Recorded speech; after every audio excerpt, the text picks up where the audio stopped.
with your friends? Like, if you're a Christian and you know Jesus, what are you doing with your friends? Here's the example that Matthew sets. If you really, really want to follow Jesus, what are you doing with your friends? Trying to help me. Do you bring your friends to meet Jesus? Not do you bring your friends to meet Daniel so Daniel can try and fix them up, or you didn't bring your friends to meet Gina or Pamela or my wife to try and fix them up, or Mike or Wes. No. Do you bring your friends to meet Jesus? Because Matthew, he got it. By faith, he got it. That I'm gonna bring these messed up people and I'm going to introduce them to Jesus. And Jesus changes people's lives. Not me, not anybody else, but just Jesus. So let's read verse 11. Keep going. Verse 11. And when the Pharisees... Now, let's stop right there. Let's talk about the Pharisees. I'm sorry. I saw that word. Now, Matthew Peppers, I'm sure you know. Who are the Pharisees? The religious leaders. These are the good churchgoers, right? These are the people who just, they dress nice, they look good, they act like they don't do anything wrong. You ever met anybody like that? Like the holier than thous, the better than you people? This is them. This is those people. Now, those people walk by, and this is what it says. And when the Pharisees saw this, they said to his disciples, "Why does your teacher eat with tax collectors and sinners?" That's a good question, right? Jesus, why are you hanging out with these dirty people? Jesus, why are you hanging out with those crackheads and those child abusers and those rapists, Jesus? Why are you hanging out with them? I guarantee you, if you drove through downtown Opelika and you saw me hanging out in the ghetto with crackheads, you'd ask the question, what is Daniel doing hanging out with those people? Would you not?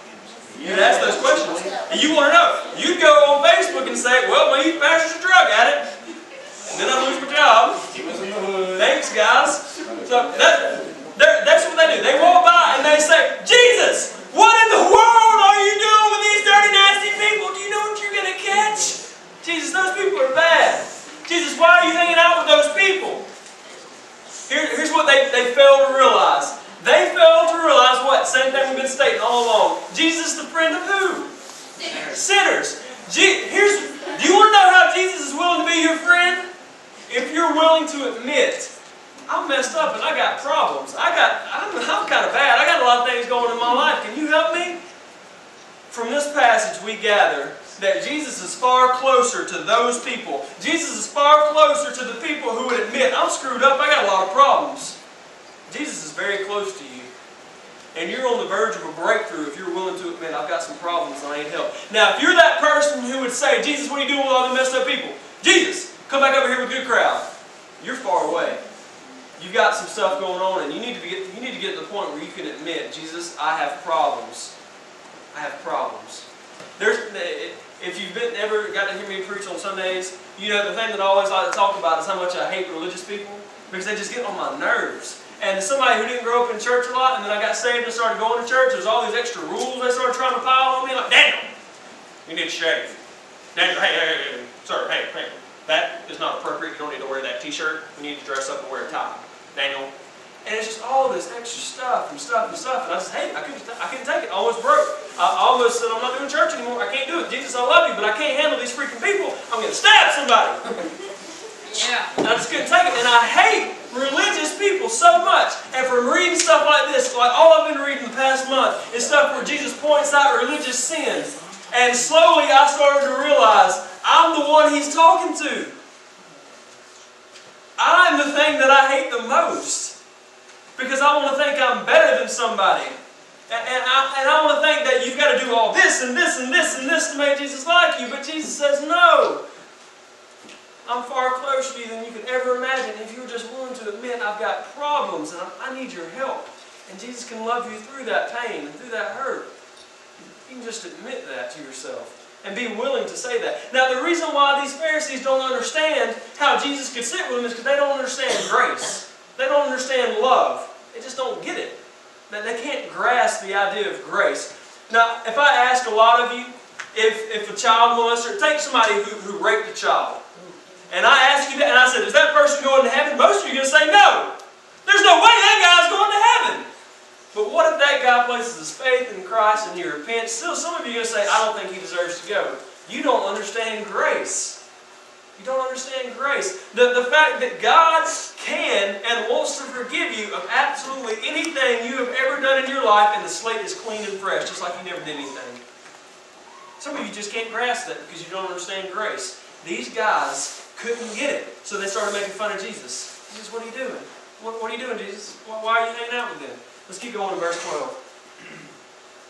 Verse 12 says this, but when, and this is Jesus, but when he heard it, he said, those who are well have no need for a physician. So what he's saying is, if you're well, do you need a doctor? You don't need a doctor. So he says this, but those who are sick. Who needs a doctor? Sick people. Why is Jesus here? He's a doctor and he's looking for who? Sick people. Jesus Christ sees two categories of people in the world. The sick and the well. Now here's the thing that you all need to understand. We're all sick. And I think we've talked about this a lot, that sin is like a cancer, right? And that cancer wants to spread throughout your whole body, and slowly and surely that cancer wants to kill you, doesn't it? And the bad news is that you can't do anything to get the cancer out of your bodies. These Pharisees are trying to tell Jesus, Jesus, I'm not sick. Jesus, I got everything figured out. Jesus, I'm perfect. Jesus, if I just follow these rules, Jesus.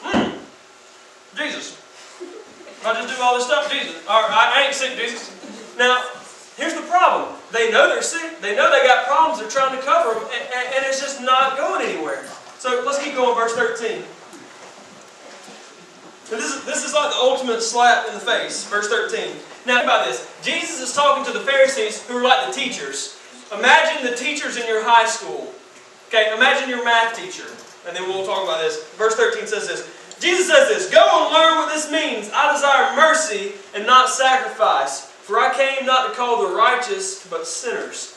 Imagine your math teacher working out a problem on the chalkboard, and she finished the equation. Then you walk up and grab the eraser, erase everything, throw it at her and say, you're stupid! This is how you do the problem.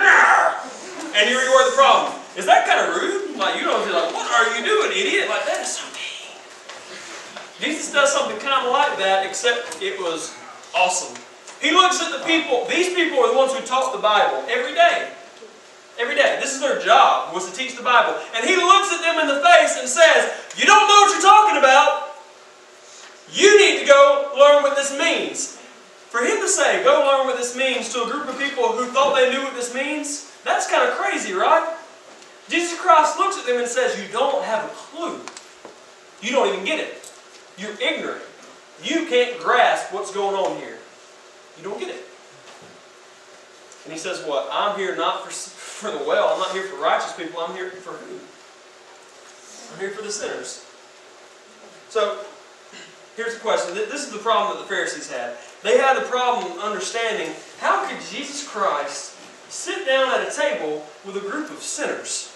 Like, just not like your run-of-the-mill sinner. These people are good at it. Like, they're awesome at sinning. Like, think about the worst people that you could imagine in history. And Jesus is sitting down, enjoying a meal with these people, and talking to them and getting to know them.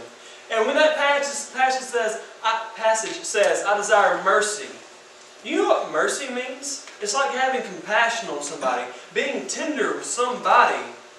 And Jesus is having compassion on this group of people. And he's making a statement, a cultural statement, by sitting down with these people. He's saying, I love you, and I want to be your friend. You guys remember the story of the woman at the well? Where Jesus cruises through Samaria, and he sits down at the well, and there's this chick there, and she'd had like 5 husbands. She was a bit of a hooker. And so she's chilling at the well, and he's just like, yo, give me some water, girl. He might have not said it like that. So he said, give me some water. And so she's like, hey, you're not supposed to talk to me, you know, we're not at the same rate, you know, your people don't like me, I don't know that you should do this. Now, let me tell you this. Just by Jesus sitting down and asking that woman for a drink of water, you know what he's really doing? He's saying, hey, will you be my friend? Will you be my friend? And she says, but we're not supposed to be friends. Our people don't like each other. I'm a woman, you're not supposed to be my friend. And Jesus says, no, will you be my friend? Jesus sits down at the table with these people and he says, will you be my friend? I want to be your friend. Why is that? Because Jesus is the friend of sinners. And some of you need to hold up. You're going to walk out of here with the wrong idea. I got time though. Don't worry, I'm going to correct you. You think that, oh, well, if Jesus sits down at the table with sinners, what does that mean? I can keep on sinning, right? That's cool. He doesn't mind. No, that's not at all what it means. Not at all. By sitting down at the table and saying, I want to be your friend, Jesus is not saying you should go keep sinning. I think that's an awesome idea. No, he's saying, I don't want you to sin anymore, but I know what you've done. I know who you are. I know your heart. I know all those things. But by faith, you can have a relationship with me, and I can change every single thing about your life. Everything. Cody, you shared your testimony. 5 years ago, you became a Christian. Are you perfect today? No. Are you better than what you were then? Are you a different person now? Yes. You're different. You're growing. You're becoming different, right? In 5 years, are you slowly becoming more like who God wants you to be? Yes. You are. And I can talk to anybody in this room that's a real Christian, and they'll tell me the same thing. The same story. When God saved me, I was a sinner. No doubt. There's no doubt about it. I was a sinner. I was not a good person. Today, I'm still not a good person, but I'm not who I used to be. I'm different. I'm changed. Jesus sits down with this group of people and says, I want to give you a chance. I want to love you. And the Pharisees walk by and they just can't grasp, Jesus, how can you sit down with these people, with these pimps and whores and crackheads? How can you share a meal with people like that? They want to say, Jesus, Jesus? I can just imagine the conversation with me, like the religious guy, and he's wearing like a suit. Imagine a suit from the 70s. Gina, you remember what those look like, I'm sure. Yes, you do. He's got some sweet sideburns, and he's talking. Jesus, he like pulls him into a conference. Jesus, have you lost your ever-loving mind? That did not look like a church-sanctioned event, Jesus. That did not look like a Bible study. Did that man have a tattoo? I think he had a tattoo. Her skirt was a little short. I think she might be a prostitute. Jesus, what are you doing? I can hear him now. Jesus, what are you doing? Here's what I want to ask you. And here we're going to wrap it up, and I want to point this out to you. We asked the question, who is the harvest? The broken sinners of the world. Not the well, not the righteous, not the people who think they got it figured out. The harvest is the sinners who are willing to admit what? Jesus, I got some problems. Jesus, I'm messed up. I'm not sure if you can handle this. There's our harvest right there. Now, who is supposed to go out and get these people? We see it from Matthew. Matthew followed Jesus. Do you follow Jesus? Don't raise your hand. Just answer it in your heart. Am I really a follower of Jesus? You know what that means? You're supposed to be the one going out and getting them. And so here's what I say. Follow the example that Matthew had and be willing to invite in sinners. Share time with these people. And how do we do it? Just like Matthew did. Just like Jesus did. By becoming somebody's friend. Jesus Christ, God, who put flesh on, like He jumped into a skin suit, came to earth, and He sat down with these people, and He didn't say, man, you guys are messed up. I'm not going to hang out with you. I'm going to go to church. No, he went to them. Here's what I want you to think about. Who are the people in your school that are so messed up, that are so bad, that if you started hanging out with them and sharing the gospel with them, if you started telling them how much God loves you, that your friends and the people in your school would say, what is freaking wrong with you? You know any people like that? I know people like that. How many, I'll ask you this. How many of you, and I asked this question, this is the question on Facebook that sparked all the discussion. Do you know any crackheads? Miss Gina does, because she's a counselor. Do you know any pimps and whores? Do you know any thieves, bank robbers? Do you know any abusers or addicts or child molesters? Do you know any of those people? Do you know anybody like that? Do you hang out with anybody like that on a regular basis? There's the problem right there. That's the problem. Listen to this. Shh. We have that idea. We think, I'm not going to hang out with them because they're too bad. When Jesus said, hey, that's the group of people I want to go hang out with. You can never be so bad that you're too far away that Jesus can't change your life. Once again, I'll say it one more time. We'll wrap it up. We'll close. Who is Jesus the friend of? Who is Jesus close to? The people who are willing to admit what? That I'm messed up. I'm the sinner. Now, who should you go reach?